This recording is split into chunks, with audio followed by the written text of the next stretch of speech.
A thread mill doesn't just fail for no reason. It snaps, it chatters, or it makes a thread that looks fine and still won't gauge. And when that happens, it can feel frustrating. In this episode of Tool Tuesday, I'm going to show you why it isn't. When a thread mill fails, it almost always comes down to one of three things: the tool, the feed rate, or the physical setup. Once you see those three clearly, troubleshooting stops feeling like guesswork. Most people respond to a thread milling problem by changing everything at once. They tweak the feed rate, they add passes, they slow it down, they change the program. Sometimes it works, sometimes it doesn't. But even when it does work, they don't really know why. That's what makes thread milling feel unpredictable. The truth is, thread milling follows patterns, very consistent ones. Almost every issue we see fits into one of three categories. The first is the tool. That doesn't just mean the wrong size. It includes the wrong style of thread mill for this application. A radial pass that's too aggressive, or a tool that technically can cut the thread, but not under the conditions it's being asked to cut.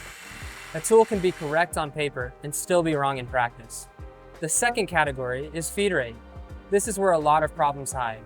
Thread mills don't cut along a linear path, because the thread mill is orbiting while it cuts. The feed rates have to be applied differently than if you're cutting straight. If feed rates aren't adjusted for that motion, you feed the tool faster than you intended to for internal cuts, or slower for external cuts. Both look harmless, both cause failures. The third category is the physical setup.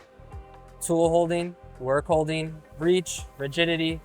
A thread mill will experience deflection, unlike a tap.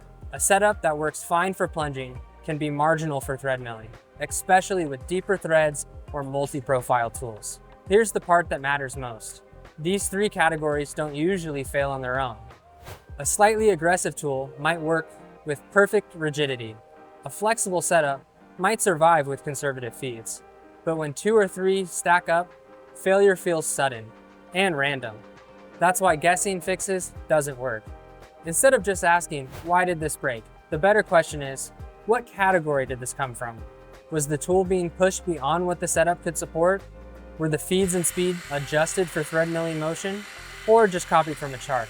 Was the physical setup actually rigid enough for the engagement happening? Once you sort the problem into the right bucket, the solution usually becomes obvious.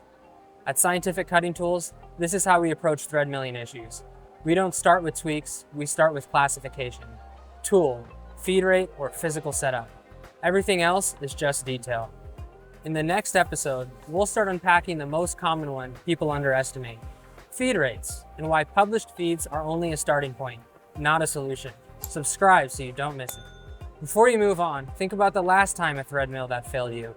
Which of these three do you think it really was? Drop in the comments below.